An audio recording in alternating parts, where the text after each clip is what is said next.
Adequate notice of this meeting of the Mayor and Council was sent to the Co-Star and the Asbury Park Press, our official newspapers, and posted on the bulletin board of the municipal building. Take roll call. Councilwoman Donovan? Here. Councilwoman Kinney? Here. Mayor Beth Fusco? Here. Councilman Romanero? Here. Councilman Levis? Here. Please stand for the Pledge of Allegiance.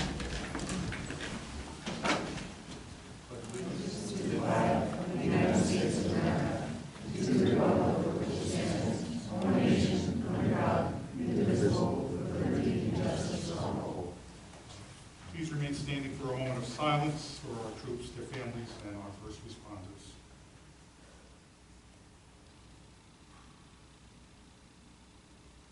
Thank you.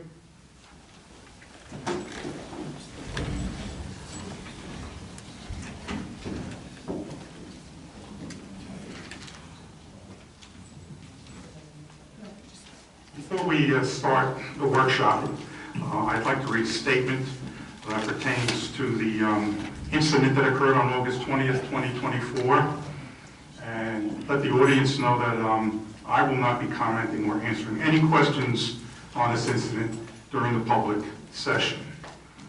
Okay. Under the New Jersey state statutes, the borough was granted control of the beach and bathing areas. The state Supreme Court has required that under the public trust doctrine, the borough must grant access to all on equal terms and without preference.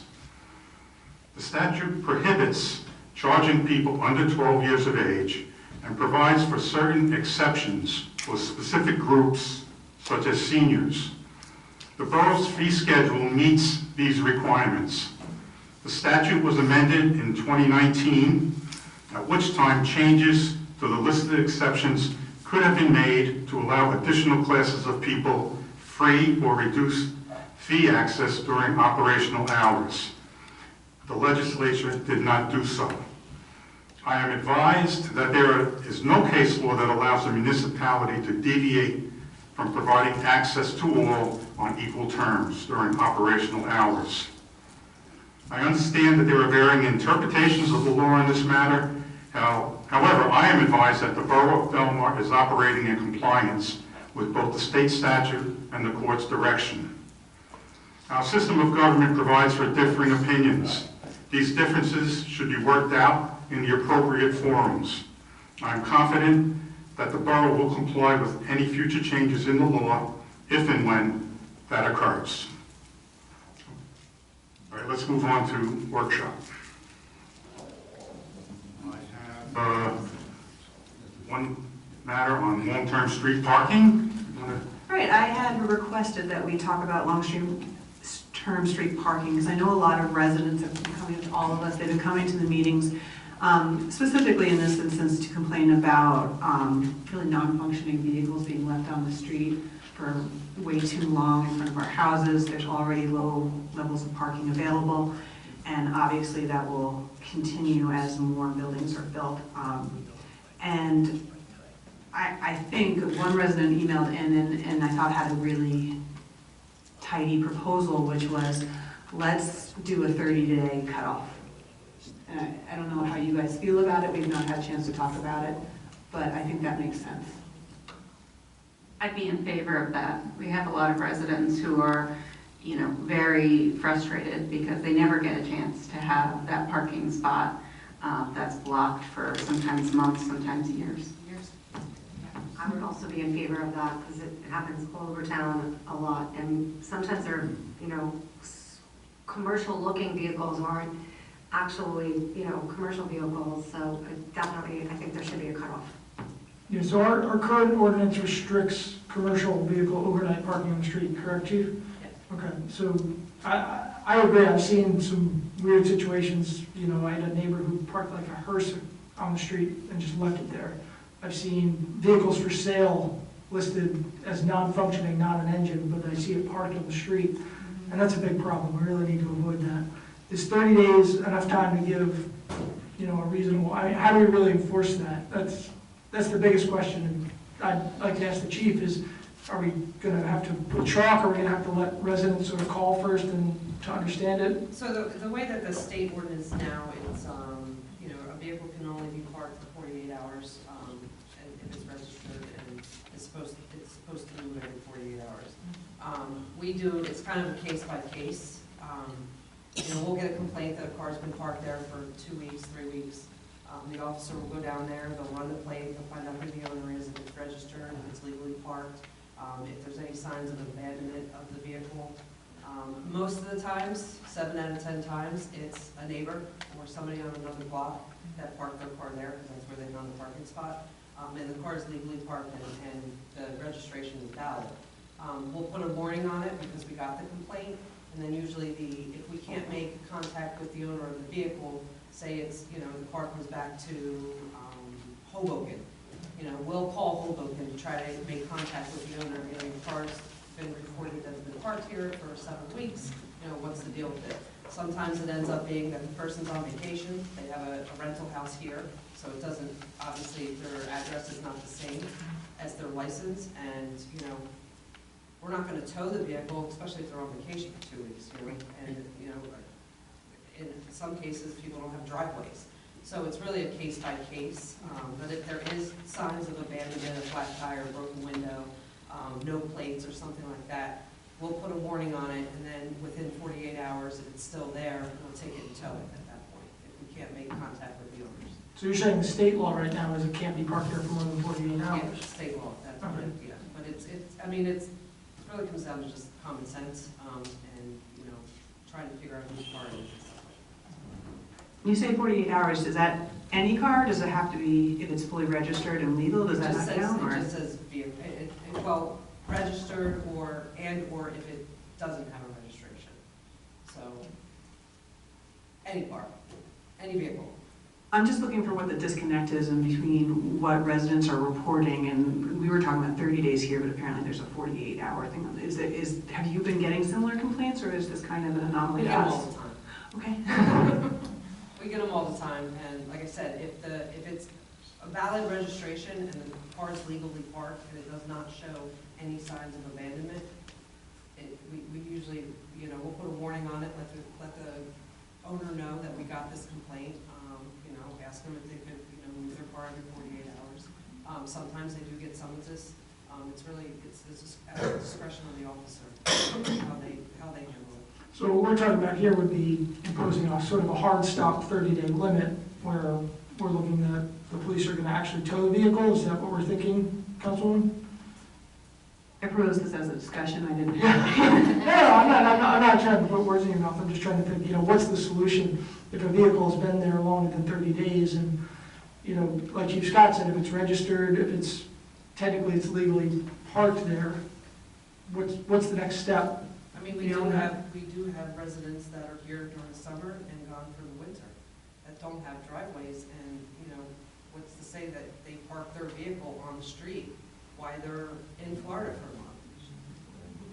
So, I mean, you gotta look at it that way as well. I have a question for our counselor. If the state statute says 48 hours, is a municipality able to extend that to 30 days? Is there? You wouldn't be extending it, it would be in addition to, and if they're substantially similar, the ticket should be written under the state statute, not the borough.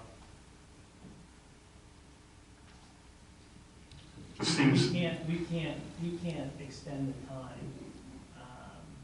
We can't eliminate or change what the statute says. I would hope in 30 days we could tow it if it's left abandoned. I really think that that's the frustration that we're hearing from the residents, is not about the residents who live there and who just need to find parking in the evening. It's the residents who live there can't find parking after their work hours because that same vehicle has been there for 2 months in front of their home. I tend to agree. I think 30 days, they should be towed. And if, there are residents that leave for the winter, it should be made noted to them somehow that this is the new rule and that they can't leave their cars abandoned, like parked for 6 months or 4 months or however long they go away. That's not fair to the residents that live here all year. Yeah, and in the wintertime too, they're required to move their car from the street if there's a snowstorm Exactly. coming, right? Exactly. So that's a point too. What I don't want to do is be towing or ticketing, actual residents who maybe are on a business trip for a month or something like that. Because I know those situations will arise. What about some type of registration or call-in program?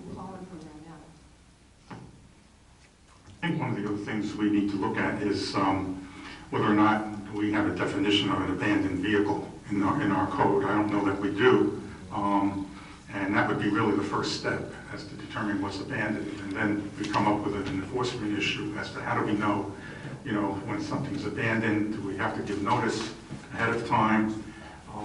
So, I mean, I think it's good to say we're going to do a 30-day, thing, but we need to then have a practical way of enforcing it so that it's clear that, this vehicle has been there for 30 days. In conjunction with that, I thought a lot of the questions also had to do with commercial vehicles.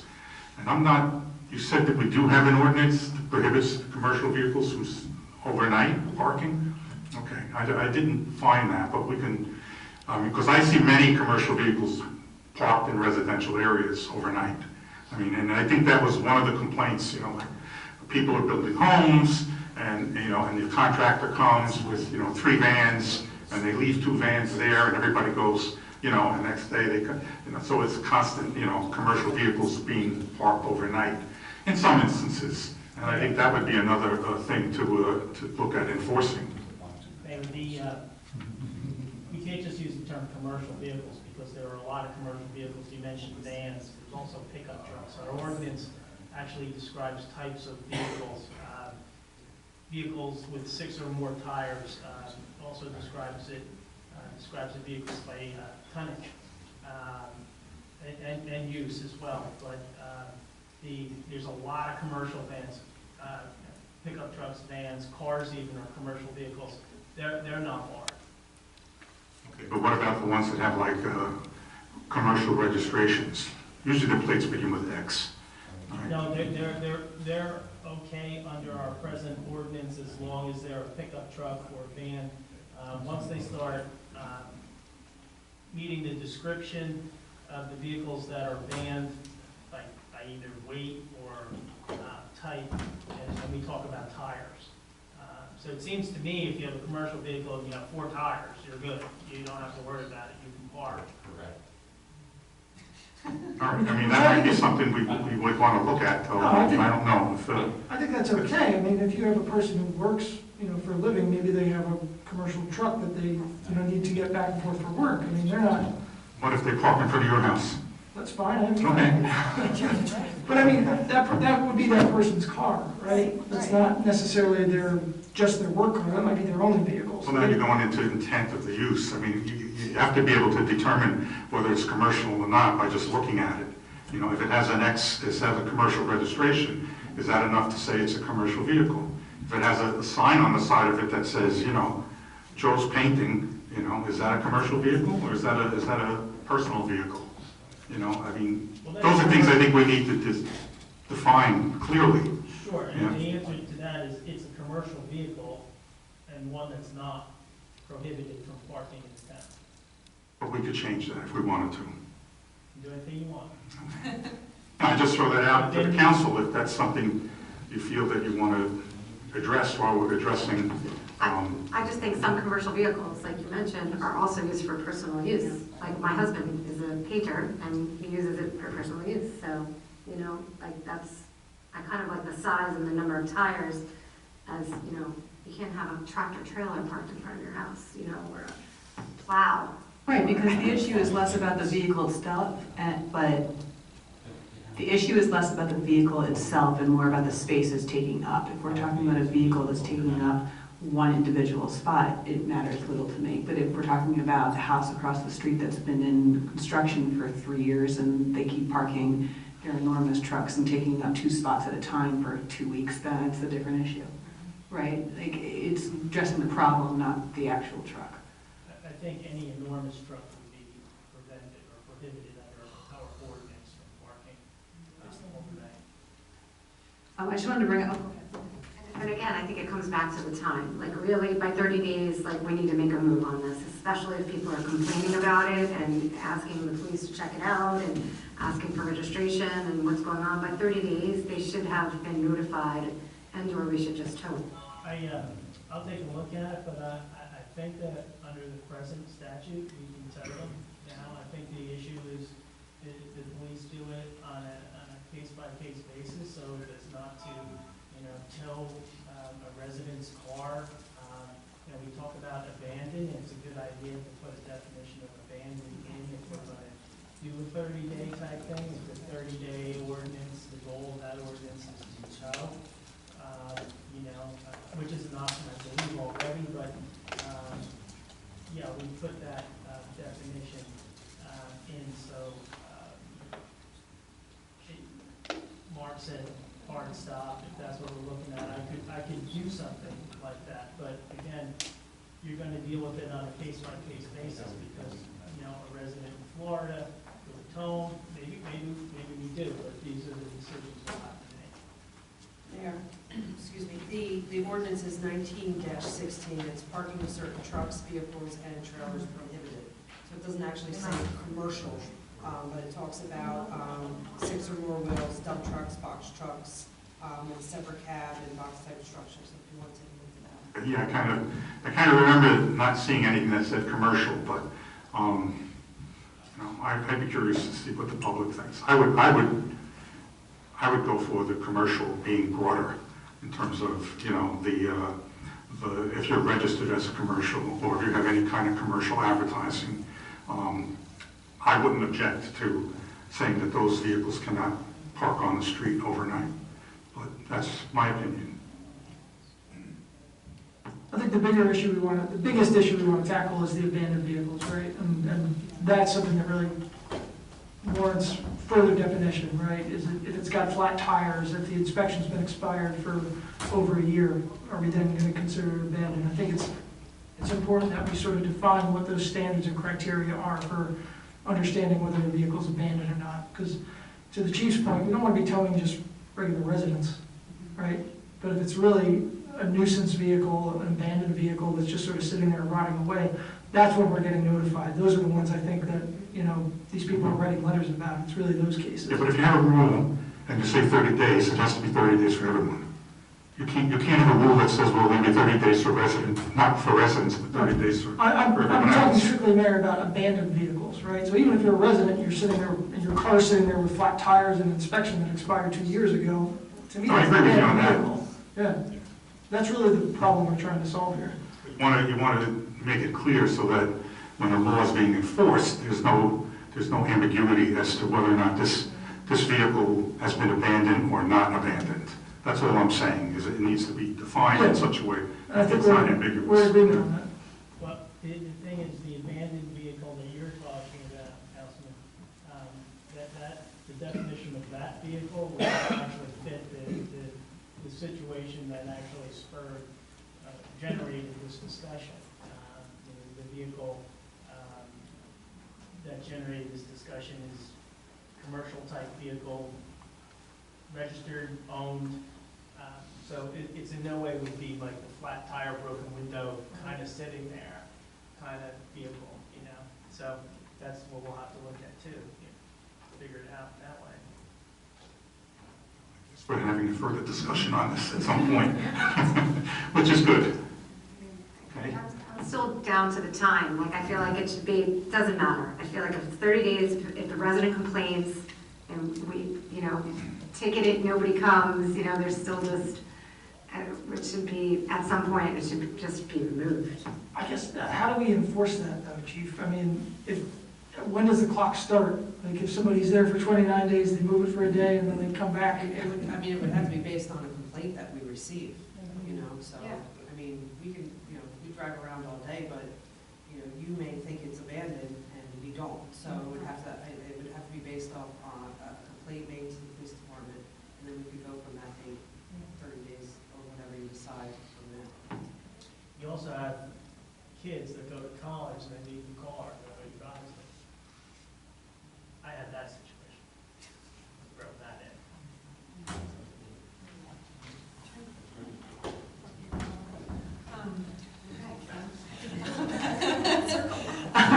The other thing I thought we should address, there was that letter in the CoStar that was addressed to us, so I thought I would just to reply, which was the suggestion that we change the parking, the paid parking down on Ocean Avenue, which I thought was intriguing until we had that conversation about how much money the borough takes in. You know, and as we know, we have a lot of streets that need repaving, all that work going. How much did you say it was roughly in the I off-season? thought it was between $100,000 and $200,000. A lot of money Roughly, to give up last time I looked at it. when we have these projects. This was referencing the timing of the parking? Yeah, so it was just Memorial to Labor Day. I believe a lot of that was done, correct me if I'm not wrong, to deter some of the car rallies. Yeah, I think it's a good idea to reply to the person who wrote the letter, that it was a good idea in theory, but the reality is that there are several factors that I think would make it unwise, personally, I don't know, to change that particular rule right now. Or for further discussion. Anything else for the workshop? I think I drafted a letter, because I wanted to thank the mayor and council.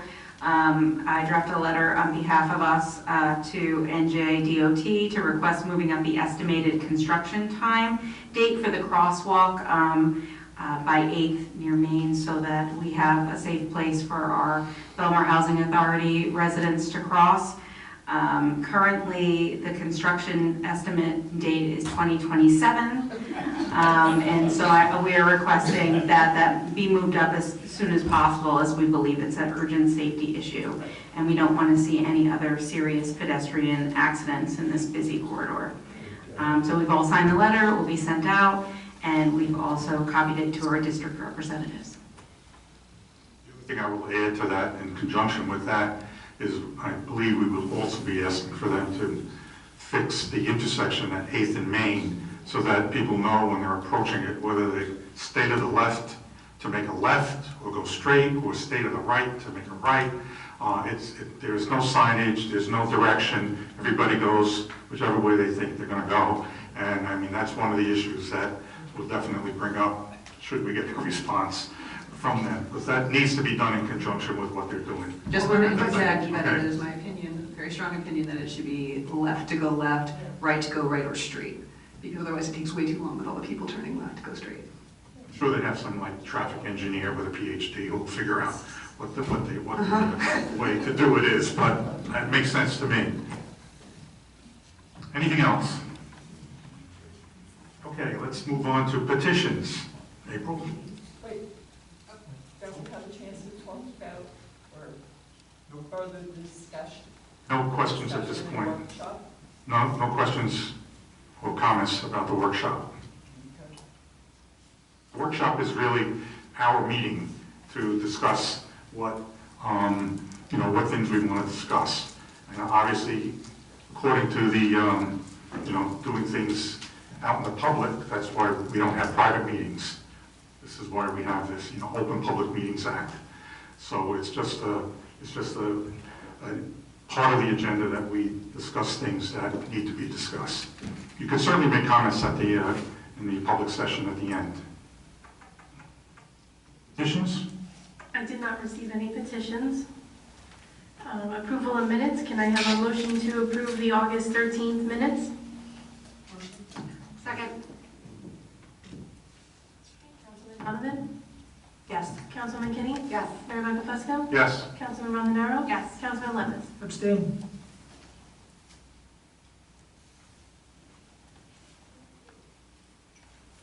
Next is reports of council. We had an incredible Centennial Festival. I hope you all went this past weekend. I'd like to congratulate our honorees, Robin Pellegrino from Robin's Nest, Anna Spagnuolo from Hogitos, David Capoli, and our dear friend, Councilwoman Maria Rondenaro. And also congratulations to John Walsh, who did a great job with all of the logistics. People were coming to me raving the entire time. I have to say, one of the things I loved the most was seeing all the people who were not only going to all the booths, but going to all of our Main Street and Plaza businesses. My mom was there. She has 1 million business cards. She is very happy.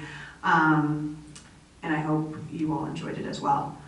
There is no environmental commission meeting this September, but we're getting great feedback about how the lake looks. Thank you to everyone who has written in. I am very thrilled no longer to be getting pictures of goose poop. I want to say congratulations to Taylor Hardware on celebrating 130 years. They are a fixture for Belmar on Main Street, and I was in there today. That staff is incredible and knowledgeable and helpful, and congratulations. I hope they're here for another 130 years. The Belmar Women's Club and the PTO are selling mums for the fall. Deadline to order is this Friday. You can go to bit.ly/mums order form. The Belmar Women's Club has also added a monthly evening meeting for members, current or new, who cannot make the afternoon meetings. These are both the first Wednesday of the month. I encourage you to come by. The Women's Club is rapidly expanding, and they do incredible work within the community and beyond. We have the town garage sale coming up on September 28th, so don't forget to sign up for that. And remember to clear out your beach lockers by September 15th. And finally, I want to congratulate our beach staff, our lifeguards, our water safety team, our gate attendants, our office staff, and DPW on a wonderful beach season.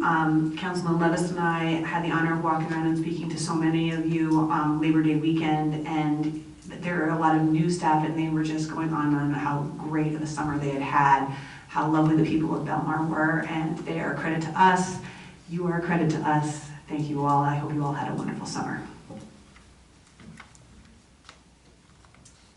Okay, I also wanted to say thank you so much for everybody who made this summer so awesome. We had from the lifeguards to water rescue, our police department, the DPW kept our beaches clean, and beach staff, everyone who made this summer such a great success, so thank you so much. San Gennaro was amazing. I want to thank everyone who helped with that. Also, DPW, the police department, John Walsh did a great job, from everybody who set up to broke down. I think everybody just was a great event, very well attended. I was kind of questionable about the weather moving it to Sunday, but I think it was a good decision because in the end it was like a stellar day. So it really made a really good event for us. I was up at the Belmar Pro almost the whole weekend, amazing surf contest. The waves were amazing. I think everybody did a really good job setting up and breaking that down. Our skate park committee was up there also at the San Gennaro Festival. The skate park committee this weekend took in almost $5,000 in donations, which was awesome. So a lot of support coming out for the skate park. Saturday morning was also Meters for Mike, which is an event it's a group that raises money and awareness for traumatic brain injuries. The lifeguards helped set that up. It's a mile swim. That was also very well attended. It was a chilly morning, but it was very well attended also. So thanks to the lifeguards for helping out with that. And I was also up at the Autism Beach Bash, which was also very well attended. A great Sunday afternoon. Lots of people up there, lots of services, lots of individuals. Surfers Healing were up helping the kids surf. That was a really amazing, awesome event also. So thank you to everybody who made all these great things happen over the course of one weekend. Okay, so on to my report. Registration for winter basketball grades 2nd through 8th is happening now.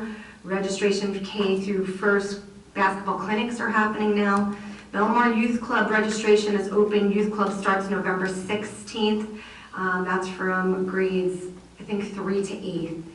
All exercise programs now are going to be moved back to Taylor Pavilion, just in case you were doing anything back in the gym. It's all moved back to Taylor Pavilion now. Shade Tree Commission, the next meeting is this Thursday, 6:30. ADA next meeting is October 3rd, Thursday, October 3rd. And then a couple things around the schools. Everybody's back to school, right? So Belmar Elementary, their roof is finished and looking great. School started September 9th. There is a new cell phone policy for parents, so make sure your kids know the cell phone policy at Belmar Elementary. They also have a new awesome initiative happening in Belmar Elementary School called Conversation, which overall kind of helps with kids scrolling less, spending more time interacting with people, and overall helping kids make better choices. So I think that's a great initiative that's happening in Belmar Elementary too. St. Rose Grammar School and the high school both started back September 5th. St. Rose Grammar School back to school night is September 11th and 12th, tomorrow and Thursday. Back to school night for the high school is September 19th. There's a fall open house for the high school, if anybody's interested in checking out St. Rose High School, Wednesday, October 2nd. And the annual walkathon for St. Rose High School is October 4th at 9 in the morning. You can find more information out on how to donate to that on their website. And that is all I have. Thank you. Councilwoman Rodriguez. Thank you, Mayor. I echo all of the sentiments and congratulations and thank yous to everyone who's made this summer successful and everyone who's made so many of these events that we've had so meaningful and special. The Belmar Housing Authority met last Tuesday, since Monday was a holiday. We will have a 9/11 memorial ceremony tomorrow at 9 a.m. in front of the Belmar Housing Authority. That's at 710 8th Ave. All are welcome to attend. Our special speaker will be Chip Kavanaugh of our fire administrator and Belmar Goodwill and Fire House. And we'll also have a releasing of the doves. The mayor will speak. This memorial event was originally organized by the late Gene Murray. He was a resident of the Belmar Housing Authority and someone who was really active in the Belmar community. Since he's passed, we've wanted to continue his tradition and making sure the mayor and the borough are happy to continue supporting the ceremony. Also, the Jersey Shore Running Club tomorrow will have its annual 9/11 Memorial Run starting at 6 p.m., starting at 16th Avenue Boardwalk. They also have a ceremony afterwards. If you don't run, I don't run, you can walk it. That's nice too.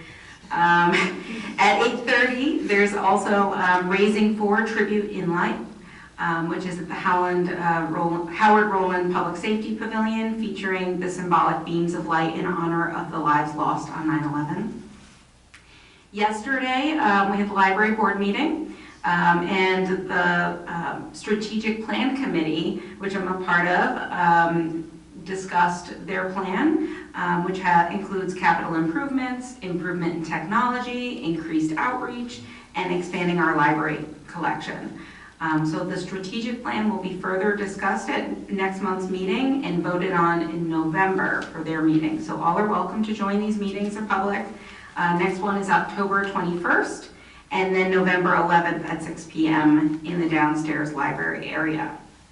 The library is also celebrating Hispanic Heritage Month with 3 major events in the library. The first one is the Hispanic Latin American Dance Party.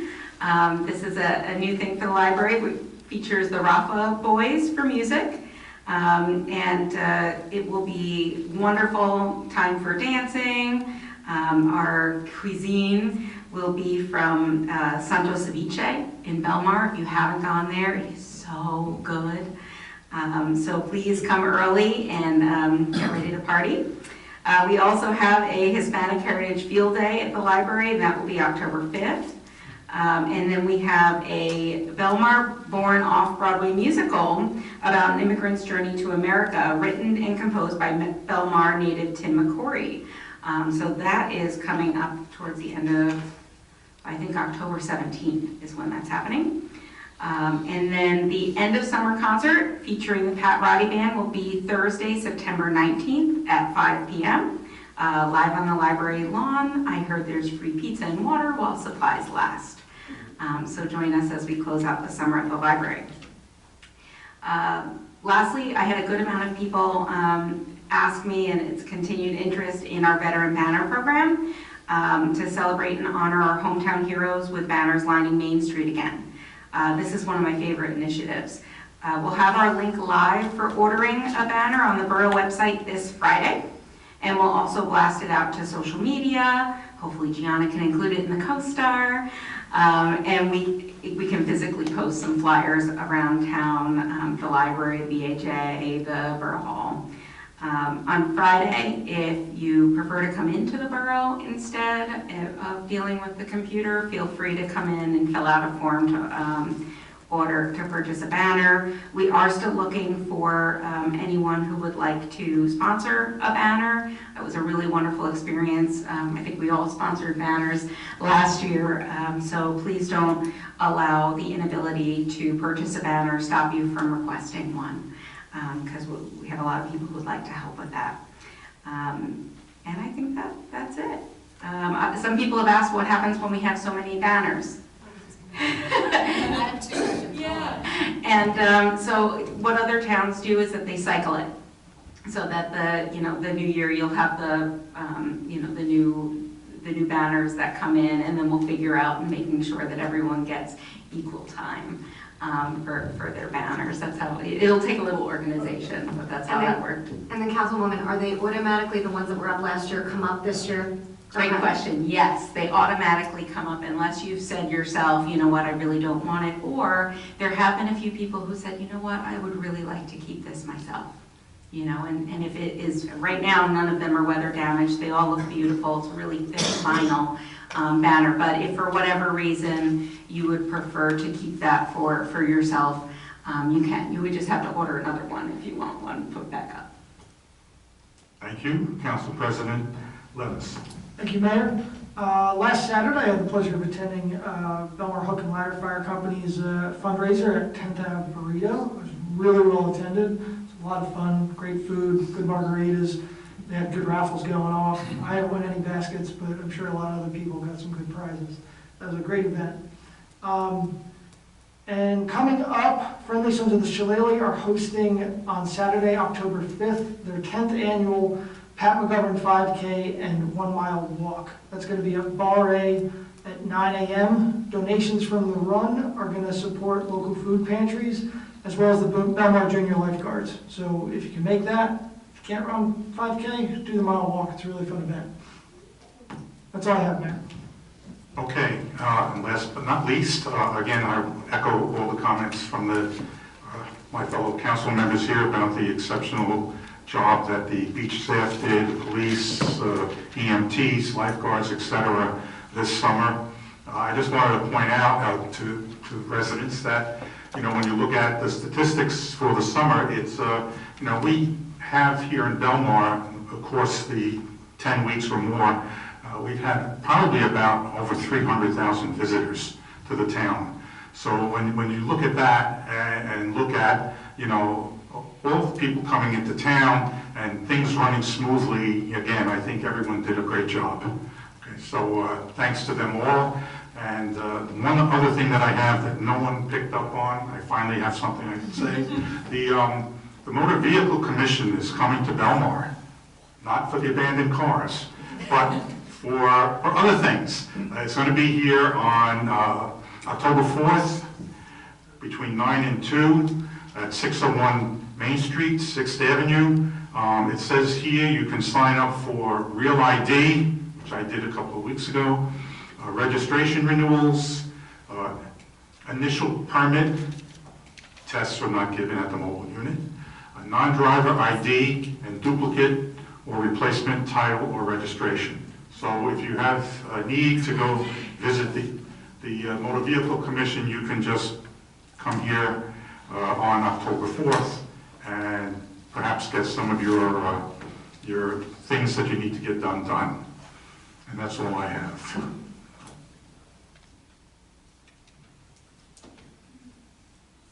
Next item we have is public session on the resolutions. If anyone has a comment or question about a resolution listed on the agenda, please step forward, state your name and address. None. Can I have a motion to close the public session? A motion. Second. All in favor? Aye. Aye.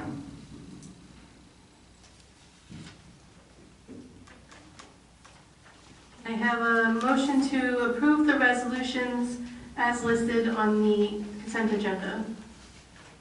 I'll make the motion. Second. Councilman Donovan? Yes. Councilwoman Kinney? Yes. Mayor Buckfusco? Yes. Councilman Montanaro? Yes. Councilman Levis? Yes. Next, we have second reading and public hearing on ordinance 2024-17. This is a bond ordinance providing for various capital improvements and authorizing the issuance of bonds and notes to finance a portion of the cost thereof. This is open for public comment. If anyone would like to speak on this ordinance, please step forward, state your name and address.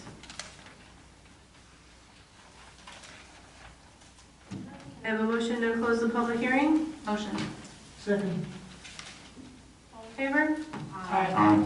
And can I have a motion to adopt ordinance 2024-17? I'll make the motion. Second. Councilman Kinney? Or sorry, Councilman Dodd? Yes. Councilman Kinney? Yes. Mayor Buckfusco? Yes. Councilman Rondonero? Yes. Councilman Levis? Yes. Next is second reading and public hearing, ordinance 2024-18. This is an ordinance amending Chapter 43, small wireless facilities in the right-of-way. This is open for public comment. If anyone would like to speak on the ordinance, please step forward. Mayor? Eugene Creamer, Fourth Avenue. This supplement to the Chapter 43 small wireless facilities in the right-of-way. It says to further regulate small cell wireless facilities within the borough rights-of-way. Unfortunately, and this pertains particularly to Ocean Avenue, the borough doesn't have that jurisdiction.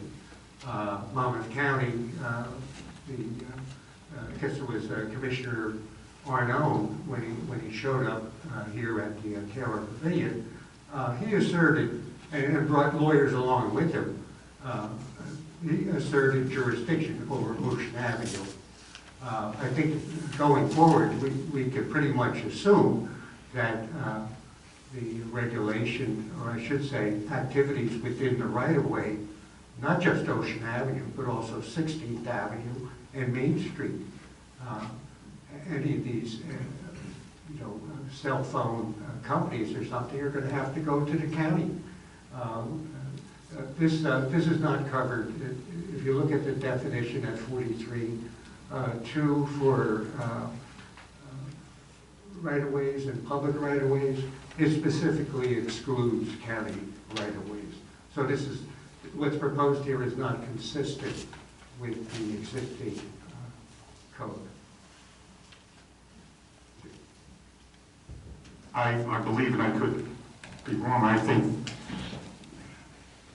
the ordinance is really meant to just cover right-of-ways that the Belmar We owns. only can control what we can control, so Mr. Creamer is correct in that regard, and that's what this ordinance is designed to do. Whatever we can control, we will control, and we'll deal with all the issues that arise as they arise. We're not expecting this ordinance to control any of the right-of-ways that the county owns. I think that's basically what we're saying. It's only the ones that Belmar owns. Right, but this is specifically for Ocean Avenue as well. What the supplement is notwithstanding the above and anything contained in any prior ordinance, law, or regulation to the contrary, small wireless facilities are prohibited along Ocean Avenue. That's like I said, that's inconsistent because the borough does not have, Ocean Avenue is County Route 18. They're the ones that have asserted jurisdiction, and they're the ones that, I guess, are paying for the legal battle that's going on with Verizon Wireless. To the best of my knowledge, the borough, nobody else has, asserted jurisdiction, except perhaps for Verizon Wireless, but the town did not. And actually, I guess we invited the county to take the regulation of wireless facilities in the right-of-way. Actually, I think that might actually be a good move because if you think about it in a way, our elected officials don't want to make that decision. In other words, anybody that can put a wireless facility out in the front of their house, you've made an enemy. Why not let the county? Likewise, when it comes to the state highway, let the state highway people. Likewise, when it comes to the railroad, it's up to the railroad. It's not the jurisdiction of the borough. And I can say this much, I've requested the so-called Exhibit B that's referenced in the code there. I Oprah tried to get a copy of that, and I was informed that there's no Exhibit B that's responsive to my request. So to the best of my knowledge, this Exhibit B is supposed to be an exhibit of where wireless facilities would be permitted. Right now, apparently, we don't have any place where they would be permitted within a right-of-way. I'm going to defer to our borough attorney on this as to, I'm gonna have to look into the exhibit B. I noticed that it wasn't there when I reviewed it. I don't know if it exists or not, actually. should we table this? Yeah. Okay, why don't we just then I was, table this for now? right, when I spoke to Peter Lupo, Exhibit B was a placeholder for a future exhibit that will be added if necessary. But If I that's think the there's case, also do we the issue actually about, need to table it? April, do you have a paper copy of that handy? It's not in the packet. No? I think the other issue is where, in paragraph 2, where it says that where the ordinance is saying we're prohibiting small wireless facilities along Ocean Avenue, including the boardwalk and beachfront, but to Mr. Kramer's point, we don't, that is not our right of way, that's the county's right of way. What So about- I don't know that that's something that should be And in that's there. with the Ocean, it just says along Ocean Avenue. I'm sure there's some areas there that are our right of way. But it says including on the boardwalk and beachfront adjacent to. Right, so if Yeah, our, well, I think we have jurisdiction over both. We all. So, I mean, to the extent that we have jurisdiction over any property along Ocean Avenue, this will apply. If we don't have jurisdiction, then of course, any of our ordinances won't apply to that property. But to the extent that it does, we have this. We're only trying to do what we can do through this ordinance. This was brought up by Peter Lupo after the recent decision by the Supreme Court, the Chevron case. He thought there was an opportunity for us to tighten things up, and that's what we did. So, to the extent that it does, and it does in certain circumstances, because it does push it off a distance down the roads, that's what we can do. And if we have jurisdiction over the boardwalk, which we believe that we do, or any other land along Ocean Avenue, again, we're applying this to that, so. Is there currently an ordinance outlining utility poles or any type of thing on Ocean Avenue in general? not that Like I- there's no like electrical poles on Ocean Avenue?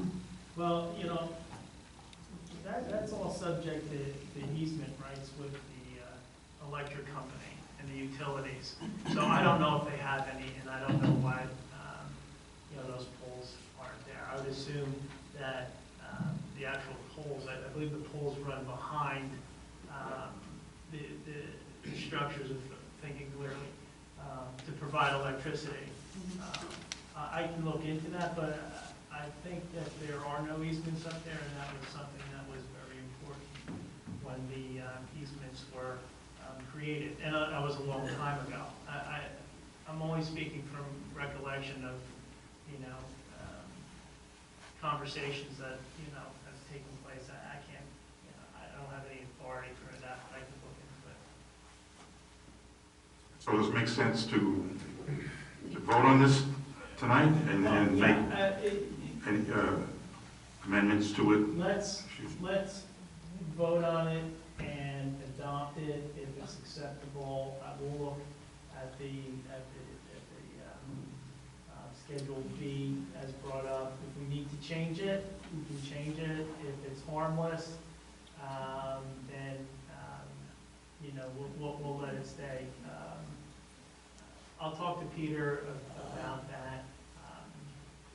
I won't make further comment on it until I take a better. For the public, Peter Lupo is our attorney who specializes in all kinds of wireless utilities and laws and whatnot. So that's Mr. Peter Lupo.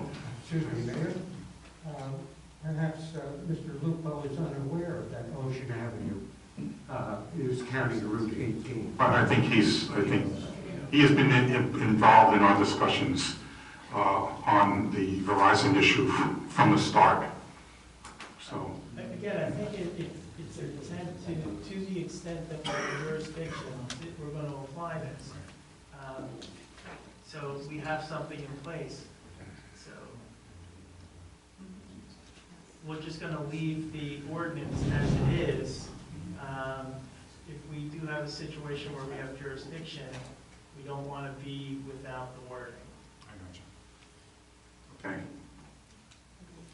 Yeah, I tell you what, I kind of object to this just because it seems to be preferential treatment of property owners that have frontage on Ocean Avenue. I live on 4th Avenue. None of us are going to be happy if a wireless facility is put in front of our house. Nobody's going to be happy with that. It damages your property. What are the rest of the people, okay, Ocean Avenue, you preserved that. What are the rest of us, chop meat? Is that the way to treat people fairly? I thought part of the, I don't have the rest of the ordinance in front of me, but I thought the whole gist of this was to be able to designate where poles are being put throughout the municipality, and we have that option, I believe, under the ordinance to do that. So, in other words, before, and again, this is just my opinion, I could be wrong, but I think before a Verizon, for example, or some other carrier wants to put a pole in front of someone's house, I think they would have to come before the borough to get permission to do that. Yeah, Am I it's a tightening right? up, it's not a loosening of the ordinance, it's Right. a tightening up of the ordinance. It does have a specific effect on Ocean Avenue, which of course was everybody's concern because that's where Verizon wants to put their poles. And not only Verizon, but anybody who wants to have technology in Belmar will be along the ocean because that's what they want to do. They want to provide the technology to the beach. So, you know, that is a priority. So to differentiate between Ocean Avenue and other properties makes sense, yes. But the entire ordinance that we put into effect earlier does require Verizon to come to us. Now, they can argue that they don't have to, but when we don't have the ordinance in place in the first instance, they don't have to argue. So we did put a very strong ordinance in place to begin with, and so that applies. And then we just tightened it up for the extra Ocean Avenue requirements. We'll have to see how it plays out.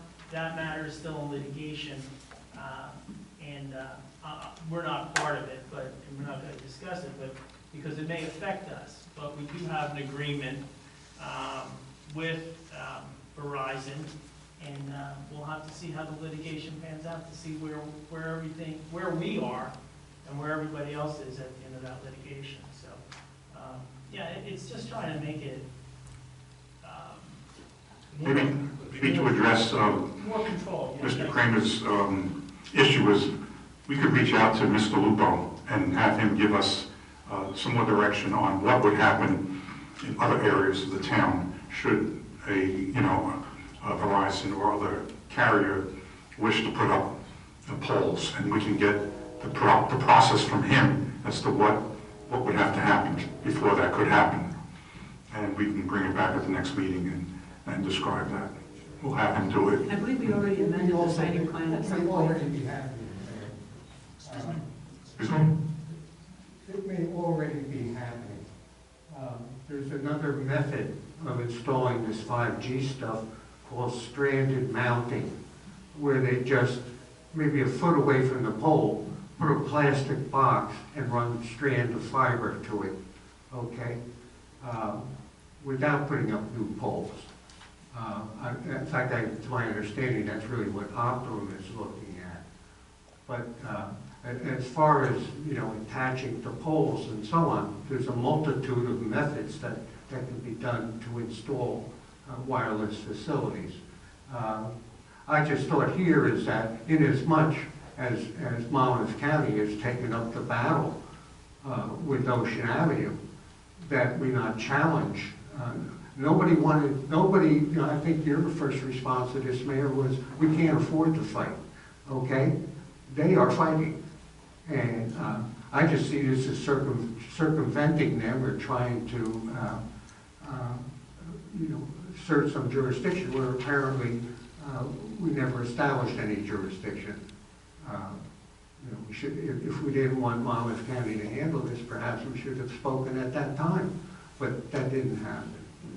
And now they're making the investment. And actually, I think what may be better for all of us is if Monmouth County comes up with a standard plan for how they would handle this sort of thing on county roads. We may all benefit from it. Like I said, you put a pole in front of somebody's house and you're a local elected official, you made an enemy. Don't count on getting that person's vote. In fact, I think that you would realize that. When it comes to county, we have not just Ocean Avenue, we have 16th Avenue, all county roads, all the way up to Rhode Island Point.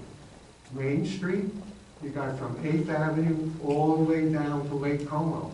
That's County Route 30. State Highway Department, we got Route 71, goes past the senior building, and we have Route 35. Let those people be the ones that catch the flack. Okay, I don't really want to cut you short, but we've been trying to limit comments to 5 minutes. As I said, we'll talk to Mr. Lupo. Hopefully he'll be able to give us, you know, more direction on this, and he's the expert, and we'll get him to address many of the issues that you just brought up. Yeah, also, Okay. the other one by federal law, the railroad right away. Federal has no jurisdiction there. You know, railroads, they hire good lawyers. We'll talk to him about the various rights of way that exist in the town, and hopefully he'll be able to give us some clarity on that. Mayor, I just need to say one thing about what was just said, is that the borough actually did have its fight with Verizon. It resulted in a consent order signed by the judge, signed by the town, signed by Verizon, not signed by the county, which then created the next litigation that we couldn't be in because we were already in the first one. So whatever the expense was going to be, it would have been a waste of money because my counsel then and my counsel now, because we had already litigated and settled, and we really had no option. So. Okay. Randy Giselle, 11th Avenue. To Mr. Klemer's point, in your paragraph 2 here, it says, also including the side streets abutting Ocean Avenue to a distance of 50 feet. So let's just look at it. I'm not at 50 feet. It doesn't necessarily affect me, except I have to look at it. All those houses that are 50 feet from the intersection are going to, if you're kind of saying that's where you'd want the pole to be, or is that not what you're saying? Because that's just a little odd. I think I read it as it says, the first 50 feet, that's where they're prohibited. Correct. Yeah. And there are houses at 50 feet.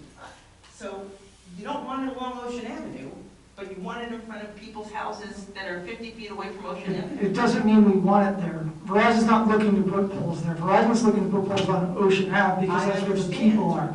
They're not trying to put poles further back, so it's not an issue yet. That's why it's not addressing the entire town. Why are we calling out 50 feet? Why are we calling out anything? That's where the existing poles are. They're like the electric poles end like 50 feet from Ocean Avenue, so that's where that 50-foot reference comes from. Right. That's where the existing poles are now. I We're not saying understand. nothing new from where the existing are. Right, so if you want to put another, if let's say Verizon, so that's a great location, and they want to put another pole next to the ugly pole that's there in the first place, or put it on top of the ugly pole that's there in the first place, where so many people are burying their wires now, where we can probably get rid of a lot of those poles if people will, I know me and a few neighbors were willing to do that. We found that the cost was crazy prohibitive. But you're gonna put another big thing on top of it. Weirdly, I just had Verizon at my house a few weeks ago. I think I had written to you, Ms. Donovan, about that. The guy says, I'm telling you, these poles are gonna be obsolete in a year or two. They're just gonna be obsolete. They're gonna go up, and they're gonna, and then they're gonna be stuck there, and they're gonna be obsolete, because there's far more better technology, just like you were saying, coming up. So if we can just kick this can down the road a little bit, we might not have to worry about this much longer. But I was just confused as to why we were calling out the 50 feet, because those people who are 50 feet away are gonna, you know. I don't think we're saying that the poles will begin at 50 feet. I just we're saying that it's not going to be within, from Ocean Avenue, 50 feet. And I think we had to write a somewhat reasonable ordinance. I'm sorry? I said we had to write a somewhat reasonable ordinance. Well, And I understand your objections, and there's the ideal version of what happens, and there's everything in between. And we are trying and we're fighting as hard as we can. I know that you are. I know that you are. So there are municipal buildings on Ocean Avenue. Put the towers on top of the municipal buildings. Was that suggested? we've had so many discussions with Verizon, and they just shut us down. They did not want to speak. Their position is very clear, as Mr. McGill said. They came to an agreement, a consent agreement in court with the Borough of Belmar, and as far as they know, in their minds, that agreement is valid, and they don't want to talk to us again. That's it. You have to have bathrooms every 3 blocks. You can't put them on top of those bathrooms. They had an agreement, consent order, to put 20 poles on Ocean Avenue at the intersection of every street, and the borough consented to that. And as far as they, Even though the borough has no authority to consent to it? the borough consented to, well, that's what they're fighting in court now. But from Verizon's perspective, with us, is that we don't have any bargaining. They're done with Belmar. Or if they got their agreement from us, that's it. Now they have another fight with the county. They're not going to come back to us and say, why don't we put them on poles? Or why don't we put them on top of the tail pavilion? Why don't we put it someplace else? They don't want to hear any of that. They went to court. The borough had an opportunity to respond. The borough didn't respond. They got a default judgment. And the borough entered into a consent order that said, yes, you can put 20 poles along Ocean Avenue. And that's it. And I think, There's no more discussion with Verizon. yeah, our agreement with Verizon is our agreement with Verizon. It's a binding agreement, and but it does reference the county road. So if the county does whatever it's going to do and is successful, and there's going to be no poles in the road, then they're going to have to do something else, I would think. And if they have to do something else, then we have the ordinance in place that gives us more control. Except for the people that are within 50 feet of Ocean Avenue. Yeah, but Because they're going to want to get as close to Ocean Avenue as they can. they have to We come have an in ordinance and have a prior to plan that? otherwise, you know? I'm sorry? I thought we had an ordinance prior to that, when Mr. Lupo came into helping us, that changed it to protect the borough, to be able to have our first say that they can't put it up there. Right. That's not what this is. No, This one's separate. This is on top of that. right, this is in addition to. Verizon has never indicated that they want to put poles anywhere but Ocean Avenue. They don't want to put poles down 50 feet down each street. They're not saying they want to do that. They're not saying they would agree to that. It's just that we're doing an ordinance that, just in case some Verizon or some other communications vendor wants to do that, that we have some authority as to where these poles go. That's really the crux of the whole ordinance. I understand. And the authority is saying, however, within, no closer to Ocean Avenue than 50 feet. So if they want to get it close to Ocean Avenue, that's where it's going, if they can make that work for themselves. That's what they're going to request anyway. I shouldn't say that's where it's going. That's what they're going to request. They can request anything, but we don't have to agree to it. That's what the whole intent of the ordinance is. And when you don't agree to it and they sue you and you lose, we're back to now having 19 poles in front of houses But- on the But that east. doesn't make sense for Verizon, because that's not giving the coverage that they need. Well, we don't know what their technology is going to allow for. We don't know. I know, but we can't pass ordinances. A lot of this- I don't know what I don't know why technology is gonna it's exist an in the ordinance future. that says it has to be within, well, again, I don't know what Exhibit B was. I was hoping to see what Exhibit B was, to see where you wanted your poles to be. Because that's what the reasonable thing should be. You know, I This is what you want it to be. think it starts there. You can't have them on Ocean Avenue if they make a proposal. And we're only talking hypothetically here, because that litigation is still ongoing. But let's just say courts throw everything out. We have an ordinance that says they can't put them on Ocean Avenue. If they make a proposal to us that makes sense, then we certainly can do that. We can permit that because we control what we allow. So right now, we're saying no, and that's by ordinance. But if they come in and everybody in the town wants them on Ocean Avenue, which it seemed like nobody wanted them on Ocean Avenue, then that's what we can do. But it's an issue of control. So we put words in the ordinances to have control, and so. Yes, to Mr. Right. Kramer's point, it protects the people on Ocean, it protects the beach, and it protects the homeowners on Ocean Avenue. Well, But if it's going back 50 feet, it could be, it won't be in front of my house, but I'll see it. It may be in front of his house, it may be in front of her house, maybe in front of his house. I understand your point, okay? The issue that we were grappling with the whole time dealt with poles on Ocean Avenue. And I understand nobody wants it in front of their house. Right. I live on 9th Avenue. Right, you And understand. B and C. I don't want a pole either. Right. So, but it's not saying that it's going to absolutely be there. They have to come in with a plan. It says they can't be on Ocean Avenue. Right, but I'm not sure why you limited it to, why you have a sentence in here about distance of 50 feet from an intersection. Because I think to Ms. Donovan's point, we have to limit it and also be able to make the argument that we're reasonable. So they have to be somewhere, okay? But we're trying to, Well, ask have as much control as we can. Ask the people on A Street whether they think this is reasonable, and they'll all say no. Oh, I know the answer. You can ask me if you're going to put it on between B and C, Right. and I know the answer. But we have to write something, and then in the best way that we can deal with whatever proposal comes up. So all the other words in the ordinance requires our approval of in front of your house, or in front of my house, or in front of anybody's house. What this says is just, it can't be on Ocean Avenue.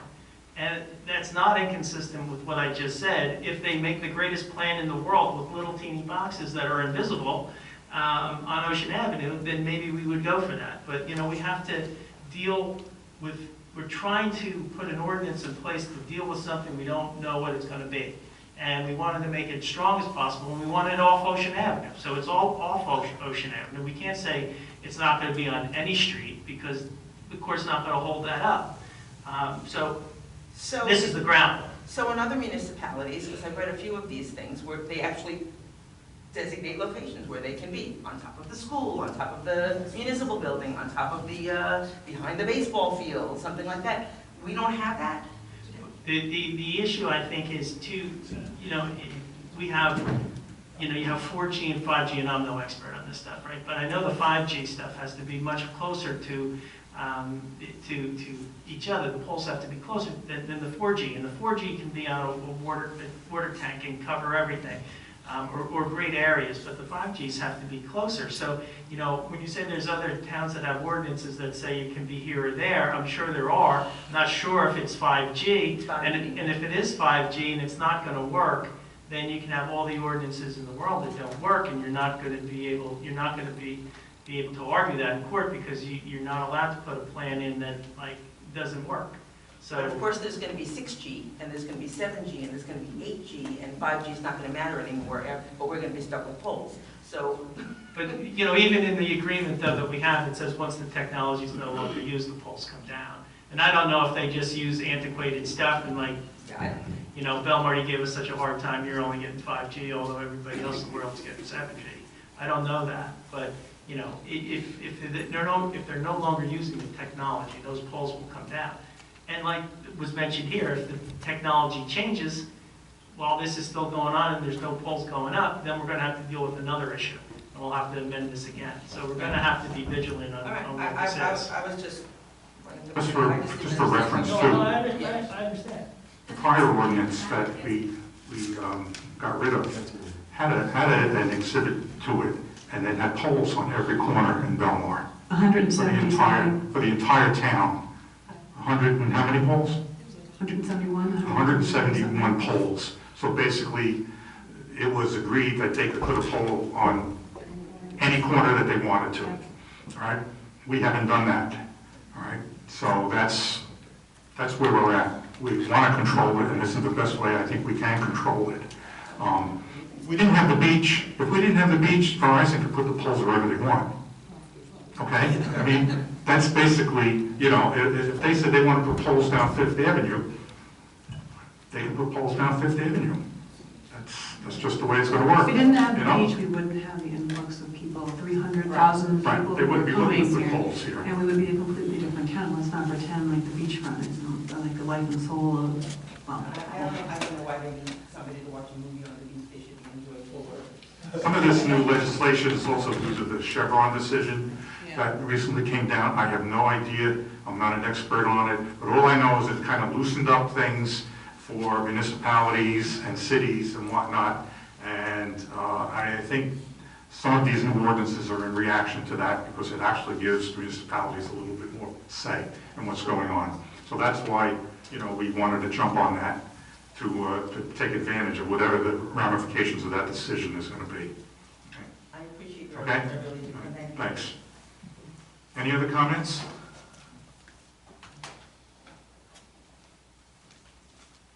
Kathy Snyder, Ocean Avenue. I just would like to piggyback on the 50 feet. I think, you know, that's like one lot size in. If we don't want them on the ocean for all those health reasons and things that we've heard over the past year, then I think a better deterrent would make it like a whole block in. Nobody wants them, but I think if it's 50 feet, they're gonna like be more apt to do it than not do it. And I think the ordinance definitely needs to have, we would allow them in an industrial zone or something. I think it's a very weak ordinance if you don't say where you are going to allow them to do. Otherwise, going back to being able to substantiate, like you can't have them here, right? But we have to allow them someplace. I wouldn't want them near a school or where children are, or where I live, honestly. But, you know, an industrial zone or someplace, I think we have to find a place for them. But 50 feet, that's one lot in. Like, they might as well be on Ocean Avenue then. I don't know how the 50 feet came up. I think the whole issue, if you remember way back when, the whole issue of the poles on Ocean Avenue was an aesthetic problem. Well, that's Because what they didn't some want to people see, said, but we've heard you since know. then, all the medical, the attorney from Texas, it's frightening what, you know, the reports have shown. I don't want them at all. Well, yeah, but that goes to, they're no good anywhere. But 50 feet, But- they might as well be on Ocean Avenue. 50 feet is not far enough to, I think, deter Verizon from putting them. They don't belong on the beach. Like, you know, I just think if you want them off the beach, then push them further away from the beach. Any other comments? I have a motion to close the public hearing. Motion? Second? All in favor? Aye. Can I have a motion to adopt ordinance 2024-18? I'll make a motion. Second. Councilman Donovan? Yes. Councilman Kenny? Yes. Mayor Bonifesco? Yes. Councilman Rosanero? Yes. Councilman Levitt? Yes. Next is ordinance 2024-19. This is an ordinance amending Chapter 19 Traffic to amend Section 12 Parking Time Limited on certain streets. Do we have a motion to offer this ordinance for first reading and introduction? I'll make the motion. Second? Councilman Donovan? Yes. Councilman Kenny? Yes. Mayor Bonifesco? Yes. Councilman Rosanero? Yes. Councilman Levitt? Yes. And last one is ordinance 2004-20. This is an ordinance amending the Uniform Construction Code fees, section 25-1.4. Do Do we have a motion to offer for first reading and introduction? I'll make the motion. Second. Councilman Donovan? Yes. Councilman McKinney? Yes. Mayor LaFusco? Yes. Councilman Rosendero? Yes. Councilman Lemmons? Yes. Okay, now we're on to public session. Anyone that's going to come up to the microphone to speak, please remember to state your name and address first.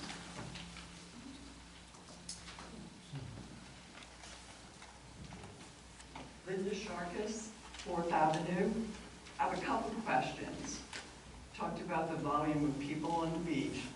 What are our gross badge revenues for dailies in the summer? And how do those compare with last year? I haven't heard. There's a chart on the website. I have that information right in front of me. Yeah. I actually printed this out. So in 2020, which was pretty much our banner year because of COVID, in terms of badge sales, we sold $5,062,000 approximately dollars in badges. And then over the course of 21, 22, 23, 24, it hovered in the 3.8 and 4.2, 4.3 million. This year, 2024, we sold 5 million. So last year we sold 4.2 million. This year we sold over $5 million in badges. And what was it in terms of daily versus summer? Versus season? Season badge.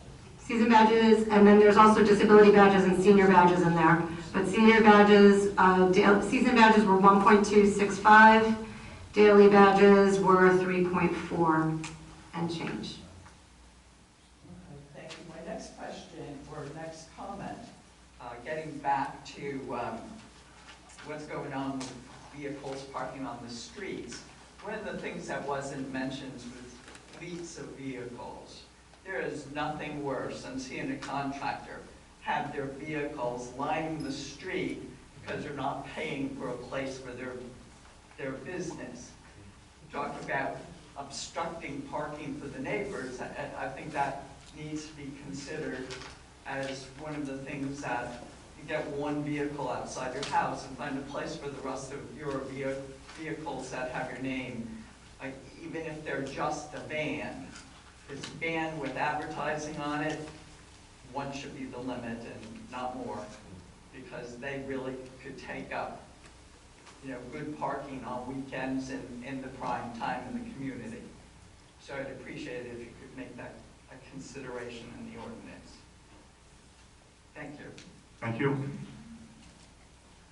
Anyone else?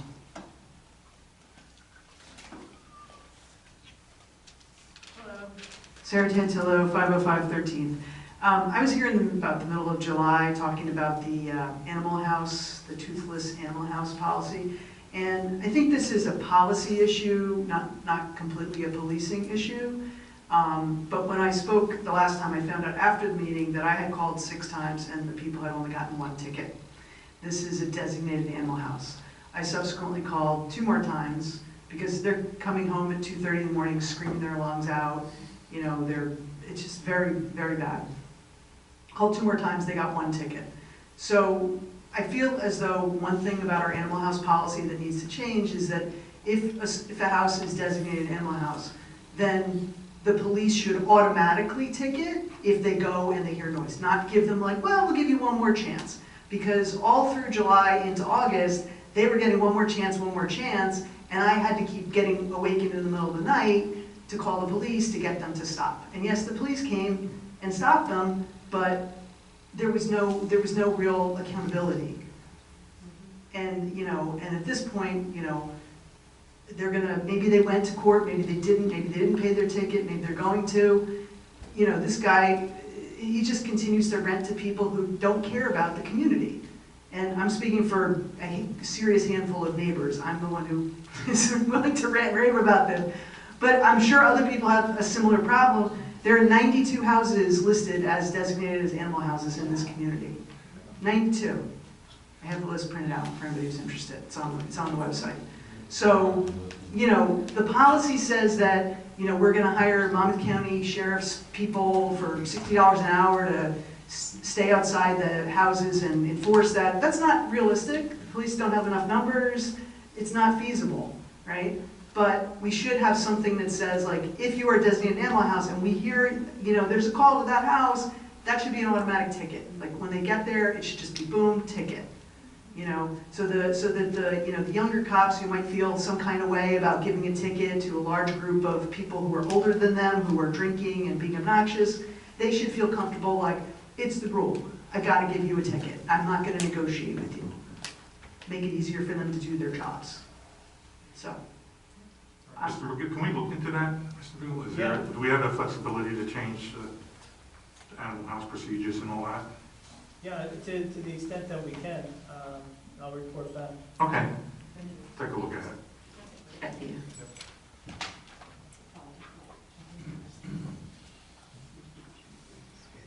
Neil Scheck, 410 4th Ave.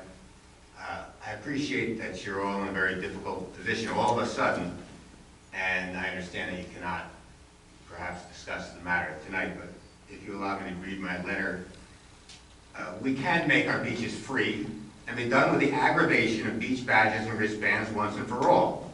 The Belmar surfer arrest has shown a spotlight on New Jersey's beach fees.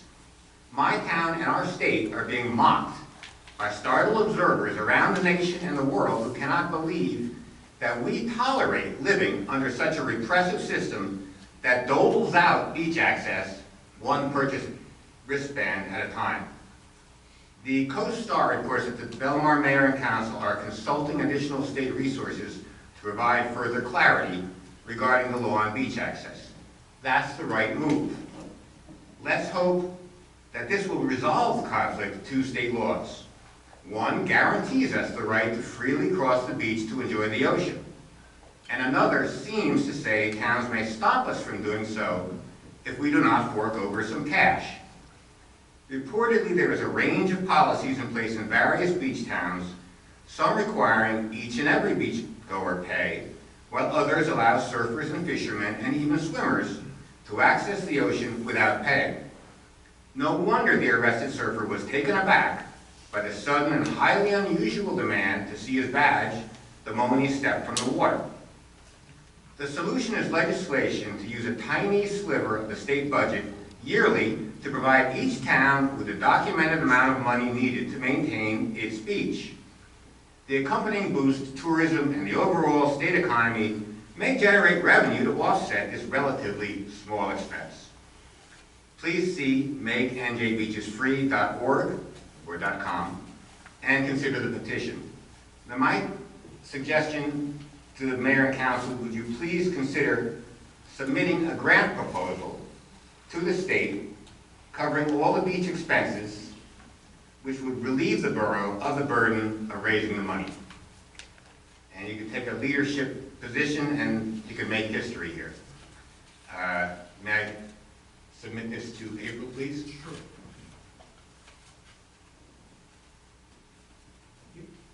Thank you. Thank you. Anyone else? I have a motion to close the public session and adjourn the meeting. Motion. Second. All in favor? Aye.